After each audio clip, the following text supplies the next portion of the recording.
तो आज हम मैम से बात करेंगे एस्ट्रोलॉजी के बारे में, और उससे ज़्यादा कहीं ना कहीं क्योंकि एक क्वेरी बहुत आजकल आ रही है मैनिफेस्टेशन। हम बहुत सारे टॉपिक सोच रहे थे कि किन पे मैम से बात करी जाए, तो लोगों की बहुत वक्त से क्वेरी आ रही थी मैनिफेस्टेशन के ऊपर। तो हमने सोचा मैम से बेटर कौन हो सकता है जो ये समझा सके कि एस्ट्रोलॉजिकली और हर तरह से एक सही पॉइंट ऑफ व्यू से मैनिफेस्टेशन का भी एक सही तरीका क्या होता है, उसके बारे में डिस्कशन करेंगे आज मैम से। तो मैम, जब बात करी जाती है पूजा की, पाठ की, प्रार्थना की, तो हम सब अक्सर ज़्यादातर 90% ऑफ द टाइम भगवान के आगे तभी जाते हैं जब किसी परेशानी में होते हैं। आप इतनी बड़ी रिनाउंड एस्ट्रोलॉजर हैं, आपके पास भी क्लाइंट्स आई गेस 95% टाइम्स तभी आते होंगे जब वो किसी बहुत बड़ी प्रॉब्लम में है कि मैम आज इस प्रॉब्लम में फंसे हैं, इससे निकाल दो, ये ज़िंदगी में ये चाहिए, ये कैसे मिलेगा, पैसे कैसे आएंगे, लव लाइफ कैसे अच्छी होगी। कोई ना कोई प्रॉब्लम ऐसी होती है जो वो चाहते हैं या कि उनकी ज़िंदगी में कुछ अच्छा हो, तब आपके पास आते हैं और भगवान को भी तभी याद करते हैं। तो अगर हम आजकल की जेनजी टर्म्स में कहें या आज की जनरेशन की लैंग्वेज में बोलें तो लोग कहते हैं मैनिफेस्ट करना, कि यार हम चाहते हैं हमारी ज़िंदगी में ये हो जाए। लोगों को मैनिफेस्टेशन के बारे में पता चला है, लोग मैनिफेस्ट करने लगे हैं। तो बात जब आती है मैनिफेस्टेशन की, आज हम आपसे जानना चाहेंगे कि मैनिफेस्टेशन या यूनिवर्स से अपने लिए कुछ मांगना, अपनी लाइफ में कुछ अच्छा होने की होप रखना, यूनिवर्स से चाहना कि हमारी ज़िंदगी में हो, इस पूरे लॉ के पीछे, इस पूरे साइंस के पीछे आपसे जानना चाहेंगे कि आज क्या सही तरीके होते हैं, क्या नहीं है। आपका क्या टेक है मैनिफेस्टेशन पे? देखिए, अगर हम एक नॉर्मल लेमैन की तरह बात करें जी, तो हमारे पूरे दिन भर में हमें 12 बार ऐसे मौके मिलते हैं जब हमारी इच्छा जो है वो हमारे श्री आराध्य के चरणों में जाती है। एक्चुअली दिन में 12 बार? 12 बार। ओके। 12 बार आपको ऐसा एक समय मिलता है जब आपके मन के भाव, आपकी मन की चीज़ें आपके आराध्य के श्री चरणों में जाती है। और ये हम सबके साथ होता है? सबके साथ होता है। ओके। अगर हम इसको और शॉर्ट कर दें तो दिन के 2 ऐसे टाइम होते हैं जब आपके मुंह से निकली हुई बात पूरी हो जाती है। जैसे लोग शायद कहते हैं कि आपके मुख पे सरस्वती विराजमान होती हैं उस वक्त। ठीक है। और अगर मैं उसको बहुत शॉर्ट पे ले लूं तो आपने बड़े बुजुर्गों से सुना होगा, क्योंकि क्या होता है कि हमारे बहुत अलग अलग तरह के कर्म रहते हैं। ये 2 बार जो मैं आपको बोल रही हूँ, ये उन लोगों के लिए जो बहुत बहुत ज़्यादा स्पिरिचुअल है, जो बहुत ज़्यादा पूजा पाठ करते हैं, जो जाप माला करते हैं, जो बहुत सारे दिन भर जिनके मन भाव में सिर्फ ईश्वर बसे हैं, ये उन लोगों के लिए है। लेकिन हम जैसे लोग जो नॉर्मल लोग हैं, अपन दिन भर में बहुत अलग बातें भी करते हैं, अपन दुनियादारी की भी चीज़ें कर रहे होते हैं, अपना जीवन भी अपन बहुत सारी भूलों के साथ चलाते हैं, हर चीज़ परफेक्ट नहीं कर पाते। तो उन लोगों के लिए भी ये कहा जाता है कि उस कंडीशन में भी पूरे दिन भर में एक बार माँ सरस्वती आपकी जीवा पर विराजमान होती हैं, यानी कि आपकी वाणी दिन में एक बार सिद्ध होती है कि जो कहा वही होगा। ओके। वो होगा, होकर ही रहेगा। शायद तभी ऐसा कई बार होता है कि हम ऐसे ही कुछ बिना जाने ही कुछ कह देते हैं और थोड़ी देर में वो हो जाता है और हम सोचते हैं कि यार काश गाड़ी मांग ली होती, काश ये मांग लिया होता तो वो भी मिल जाती। तो मतलब ये सच में ऐसा होता है? सच में ऐसा होता है। और इसी बेस पर बहुत सारी नंबर्स पे काम किया जाता है। जैसे बोला जाता है 1111 पे मांगिए। हाँ। आपको 555 दिख रहा है तो आप अपने मन की बात बोल दीजिए। आपको 111 दिख गया तो आप अपने मन की इच्छा बोल दीजिए। अलग अलग नंबर्स के अलग अलग अपने कैलकुलेशंस होते हैं। इस पे फिर कभी बात करेंगे क्योंकि ये बहुत लंबा टॉपिक है फिर एक तरीके से। तो अगर हम किसी भी तरीके से बात करें तो बात है हमारे मन की पूर्तियों की, हमारे मन से निकली हुई हर इच्छा की पूर्ति की, हमारी मनोकामनाओं की पूर्ति की। तो हम उसको किस भाव से, किस तरह से हम अपने ईश्वर के सामने रख रहे हैं, वो एक मेन चीज़ होती है जिस पर हम काम करते हैं।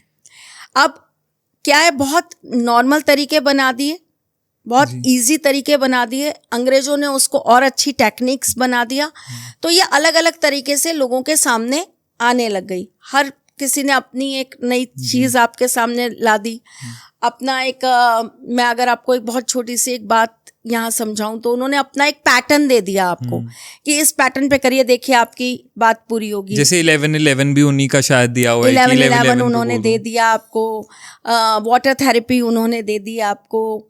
इसके अंदर बहुत सारी चीज़ें जिसको हम ये कह सकते हैं कि वो हर किसी ने अपने तरीके से ढाल लिया। जैसे अगर हम वाटर थेरेपी की बात करें तो ये निकली तो इंडिया से ही थी। हमारे जो पूर्वज हैं वो सुबह और शाम नदी में खड़े होते थे और तर्पण करते थे। अगर आपने देखा हो तो संध्या वंदन भी करते थे और सुबह जो है वो सूर्य देवता के सामने तर्पण भी करते थे। तो उस समय क्या होता था, आपके जो भाव है ना, आपका एक कनेक्शन बनता था आपके ईस्ट के साथ, आपके मन के भाव उनसे जुड़ते थे, है ना। तो ये एक तरीके से वाटर मैनिफेस्टिंग हो गई आपकी जी, पानी के द्वारा।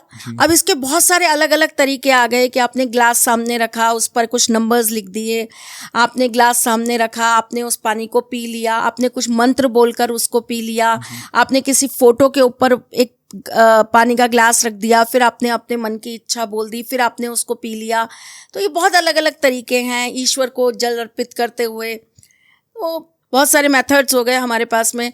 5x55 ये एक मेथड हो गया, 369 हो गया। तो अलग अलग लॉ ऑफ अट्रैक्शन में बहुत सारे मेथड्स आ जाते हैं जिन पर हम अपनी मनवांछित इच्छाओं को पूर्ण करने के लिए हम कर सकते हैं। ठीक है, राइटिंग उसके अंदर एक बहुत विशेष चीज़ हो जाती है जो हम करते हैं, है ना। पिलो मेथड हो गया, अपनी मन की बात आप अपने तकिए के नीचे रखकर सो जाइए। तो एक नहीं है, बहुत सारी टेक्निक्स हैं और बहुत सारी टेक्निक्स पे काम किया जाता है। पेड़ पौधों को जाकर अपने मन की इच्छा बोली जाती है। अब देखिए ये तो हमारी ही सनातन धर्म में से निकला। हमारे यहाँ हम बरगद की पूजा करते हैं, पीपल की, वट की। हमारे यहाँ तो एक वट सावित्री का व्रत होता है जो स्पेशली सुहागन महिलाएं करती हैं और वहाँ पर जाकर वो अपने पति की लंबी आयु के लिए वहाँ खड़े होकर उनसे प्रार्थना करती हैं। तो क्या है ये? काइंड ऑफ मैनिफेस्टेशन जी। देन तो कहीं ना जब आप घूम फिर के आएंगे तो आना आपको हम पे ही पड़ेगा। वो कहते हैं ना कि आप चाहे इधर से घूमिए चाहे इधर से घूमिए, आपका रास्ता तो एक ही जगह आके बंद होगा। तो आप किधर से भी घूम के आइए, आपको आना इधर ही पड़ेगा। तो आज हम थोड़ा सा इसके अंदर चेंज करके आपको बता रहे हैं। जैसे नंबर 1 जो है उनको कौन से आराध्य की पूजा करनी चाहिए जी, कौन से दिन, कौन सी तिथि, किस समय करनी चाहिए, कि आपने उस समय अगर ये उपाय किया, ये टेक्निक अपनाई, तो आपकी वो चीज सिद्ध होगी और आपकी मनोवांछित इच्छाएं पूर्ण हो जाएंगी। तो कहीं ना कहीं हम एक और ये कह सकते हैं बेहतर तरीका मैनिफेस्टेशन का समझ रहे हैं, क्योंकि ये तो जनरल वेज है मैनिफेस्टेशन के। 11-11 पे कहना, पिलो के नीचे रखना, ये बहुत जनरल है। मिरर के सामने खड़े हो जाना, तो ये जनरल अब है। इसको ही अगर मैं एक बहुत छोटी सी चीज पे आपको बोलूं, शुक्र चंद्रमा का combination in your chart in 8th house, 8th house में शुक्र चंद्रमा का कॉम्बिनेशन है आपकी कुंडली में। आप रोजाना शीशे के सामने खड़े होकर अपने सुबह उठते ही अपनी शक्ल देख के शीशे के सामने चीजें बोलना तो चालू करिए। आपको पता नहीं चलेगा मुसीबतें आपको कहाँ कहाँ से आकर घेरेंगी। वो अच्छा उल्टा हो जाएगा, करके देख लीजिए। ओ गॉड, मेरे को लगा। तो बेसिकली क्या है कि ये चीजें, ये टेक्निक्स जो होती है ना, वो बहुत तरीके से किसी को दी जाती हैं। हर कोई हर चीज नहीं करनी चाहिए, हर चीज हर किसी को नहीं करनी चाहिए। Okay. तो करवाई भी जाती है तो इसके तरीके होते हैं। जैसे आपको एकदम शीशे के सामने नहीं खड़े हो जाना, आपको पहले अपने आराध्य को याद करना है। आपको अपने ईश्वर के साथ पहले अपने आप को कनेक्ट करना है। एक प्रोटेक्शन ले लीजिए ना अपनी, तब आप किसी चीज को करने जाइए तो वो चीज आपको हार्म नहीं पहुंचाएगी। हम कोई भी, अगर आपने कभी हमारे आप, मुझे नहीं पता आप कितना पूजा पाठ करते हैं या आप कितना ब्राह्मणों द्वारा पूजा पाठ कराते हैं। हम जब भी कोई बड़ा अनुष्ठान या कोई पूजा करते हैं तो उसमें क्या होता है कि कुछ हमारे हाथ में पीले सरसों के दाने रखे जाते हैं और उसके बाद 10 दिशाओं को पुजवाया जाता है ना। इसमें आकाश भी आ गए, धरती भी आ गई। 10 दिशाओं को पुजवाया जाता है और उसके बाद उनको घुमाकर चारों तरफ छोड़ दिया जाता है। और वो, उसका मतलब ये होता है कि आप 10 दिशाओं से हमारा प्रोटेक्शन होगा, तो कोई भी नकारात्मक शक्ति इस घेरे के अंदर नहीं आ सकती जी। तो अगर हम बहुत विस्तृत उस पे जाएं तो हर चीज को करने से पहले उसकी प्रोटेक्शन करनी बहुत जरूरी है। आप कोई भी काम करेंगे तो आप किसको बुला रहे हैं आपको क्या मालूम? आपके पास भगवान आ रहे हैं या कोई भूत आ रहे हैं आपको क्या मालूम?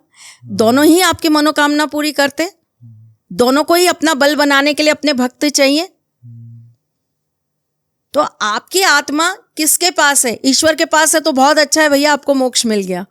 लेकिन अगर शैतान के पास है तो फिर क्या करेंगे? क्या हाल होगा आपका? या आपके जीवन उपरांत आपकी आत्मा का क्या हाल होगा? वो कभी ईश्वर तक पहुंच ही नहीं पाएगी। तो यानी बहुत लंबा विस्तार में चीजें हो जाती हैं और फिर थोड़ा सा हमें समझने की भी ज़रूरत होती है ये सब बातों को। तो यहाँ पर अभी लेकिन हम सिर्फ बात करेंगे आपकी मनवांछित इच्छा आप अपने आराध्य से कैसे पूर्ण कराएं आपकी न्यूमरोलॉजी के अकॉर्डिंग। क्योंकि ये बहुत आपने सही चीज़ कही कि जनरलाइज्ड वे में तो हर कोई कर रहा है, पर उसका एक्चुअल इफेक्ट मिल रहा है नहीं मिल रहा वो बात है। तो शायद अगर हर इंसान अपने सही नंबर्स और उनके रूल्ड प्लैनेट्स और देवी देवताओं को ध्यान में रखते हुए करे तो शायद वो मैनिफेस्टेशन ज़्यादा जल्दी भी वर्क करेगी और सही भी होगी। जैसे अब मैं आपको एक चीज़ बताती हूँ, जब सावन आएगा तो हम इस पे एक पॉडकास्ट बनाएंगे। बिल्कुल। हर राशि के पूजन के लिए एक विशेष शिवलिंग होते हैं।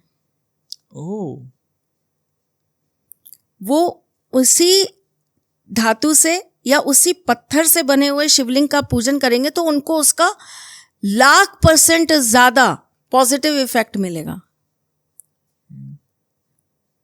तो ये बहुत सारी चीजें हैं।